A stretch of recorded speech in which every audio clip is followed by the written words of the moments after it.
काल 2-3 तासात तुम्हाला सांगतो, सकाळी अशी छाती जड झाली होती आमची. अक्षरशः आराम केलाय, म्हटलं बाहेर कुठेच पडलो नाही. 1-2 लोकांना पकडलं जे आग लावतात ना, आदिवासी होते. त्यांना एक दिवसभर पोलीस स्टेशनला बसवलं. पण ते काय म्हणतात की आम्ही लावलीच नाही. ते खोटंच बोलणार समजा. बरोबर. त्यांना थोडंसं सांगितलं की असं करू नका. मी पोलिसांनी त्यांच्या भाषेत सांगितलं, पण तो काय उपाय नाही. ते काय त्याच्यात मिळेल काय, त्यांना लोखंड बिखंड म्हणून ते लावतात आणि ते नंतर वाढत जाते. आपण आज पुन्हा आलेलो आहोत माणगावच्या डम्पिंग ग्राउंडच्या इथे. डम्पिंग ग्राउंडच्या इथे काल आपण आल्यानंतर एक खूप मोठ्या प्रमाणामध्ये आग लागलेली, पूर्ण धूर झालेला होता सगळीकडे. काल नगरपंचायतचे अधिकारी इथे नाहीत असा प्रश्न माणगावचे राष्ट्रवादीचे शहराध्यक्ष यांनी उपस्थित केला होता. आणि त्यानंतर मग त्यांना फोन केला, त्यांचा फोन स्विच ऑफ होता, अशा प्रकारचं त्यांनी वक्तव्य केलं होतं. तर आपल्यासोबत आता डम्पिंग ग्राउंडवरती स्वतः माणगाव नगरपंचायतीचे सीओ मुख्याधिकारी संतोष माळी आहेत. आपण त्यांच्याकडनं जाणून घेऊया की काल नक्की ते कुठे होते. आणि त्यानंतर मग आपल्याला असं सांगण्यात आलं होतं की आकाश बुवा यांना फोन लावला, त्यांनी सांगितलं की फोन लागल्यानंतर मी येतो, पण ते डम्पिंग ग्राउंडपर्यंत पोहोचले नव्हते. अशी आणीबाणीची परिस्थिती निर्माण झालेली असताना नक्की अधिकारी कुठे आहेत असा प्रश्न काल आपण उपस्थित केला होता. तर आपण जाणून घेऊया संतोष माळी यांच्याकडनंच की काल नक्की काय झालं होतं, ते कुठे होते. सर नमस्कार. काल एक मोठ्या प्रमाणामध्ये आग इथे डम्पिंग ग्राउंडवरती लागली होती. त्यावेळेला आणीबाणीची परिस्थिती निर्माण झाली माणगावमध्ये, अशा पद्धतीची आपण बातमी लावली होती. धूर नियंत्रण करण्यासाठी नगरपंचायतचे कर्मचारी आले होते. आपण नगराध्यक्षांना संपर्क साधला, पण प्रशासकीय अधिकारी जे नगरपंचायतचे कुठलेही अधिकारी पाहिजे ते अधिकारी इथे आले नव्हते. असा एक प्रश्न काल उपस्थित झाला होता. तर आपण याच्यावरती काय खुलासा करू इच्छिता की काल आपण कुठे होतात? काल दिवसभर मंत्रालयात होतो. एक 3-4 विषय होते. एक आपलं पाणी पुरवठा योजनेचं जे काम चालू आहे, तर ते कामाचे पैसे अजून आपल्याकडे वर्ग झाले नाही, त्या संदर्भात चौकशी करायची होती.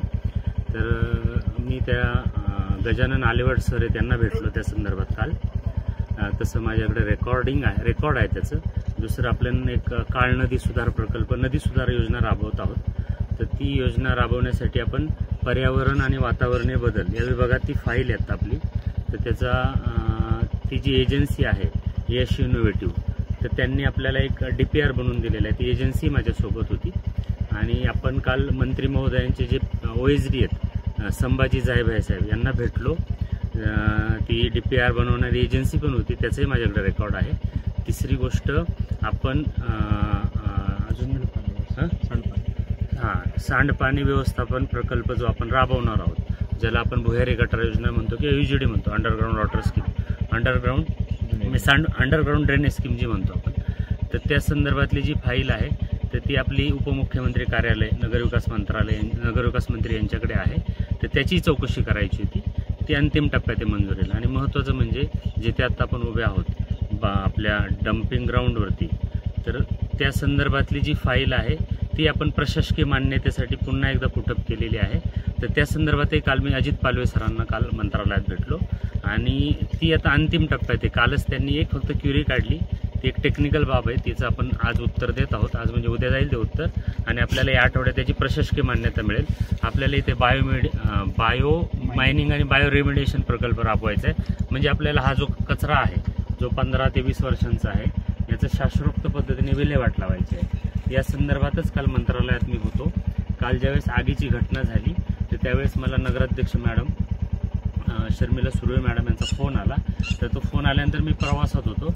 मग मी जे संबंधित आहेत, सॅनिटरी इन्स्पेक्टर आहेत आमचे प्रमोद मोरे, सिटी कोऑर्डिनेटर आहे अतुल जाधव, यांना तात्काळ फोन केला आणि त्यांनी इथे लगेच तात्काळ आपली फायर ब्रिगेडची व्हॅन आग याच्यासाठी पाठवली. दरम्यान माझा फोन मध्ये आपण ज्यावेळेस फोन केला असेल, प्रवासात असल्यामुळे रेंज जात येत होती. माझा शेवटचा फोन रात्री मी 1:30 वाजता मॅडमशी बोललोय, नगराध्यक्ष मॅडमशी. आत्ताही त्यांना मी कल्पना दिली की आम्ही आता साईटवरतीच आहोत आणि आता आग पूर्ण नियंत्रणात आलेली आहे. परंतु आता हवेमध्ये आत्ताही धूर आहे. मी आपल्या त्या वनवासी आश्रम शाळेतही गेलो, हवेमध्ये धूर आहे आणि इथे धुराबरोबर वास पण येतोय. म्हणजे असा एक उग्र वास आहे इथे, प्लास्टिकचा उग्र वास आहे. पण आता आग पूर्ण आटोक्यात आलेली आहे. तरी आम्ही पुढचे एक आठवडाभर इथे पाणी मारणार आहोत, थोडे JCB आणून ते थोडे सेपरेट करून, कारण ती आग धुमसत राहते आणि ती काही पूर्ण विजत नाही. पण हे सगळे तात्पुरते उपाय आहेत. बायो रेमिडिएशन करणं आणि बायोमायनिंग करणं हेच याच्यावरती अंतिम उपाय आहे.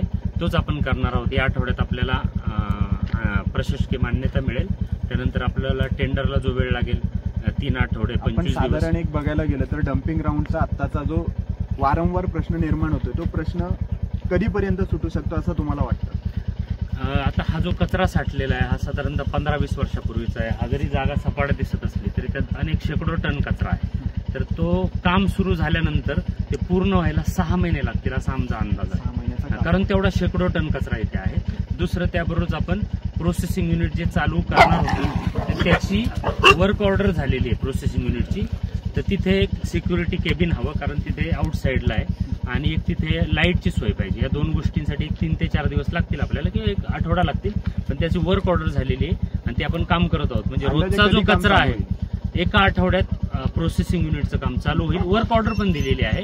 एक भाग्यदीप एजन्सी म्हणून आहे त्यांना ते काम मिळालेलं आहे.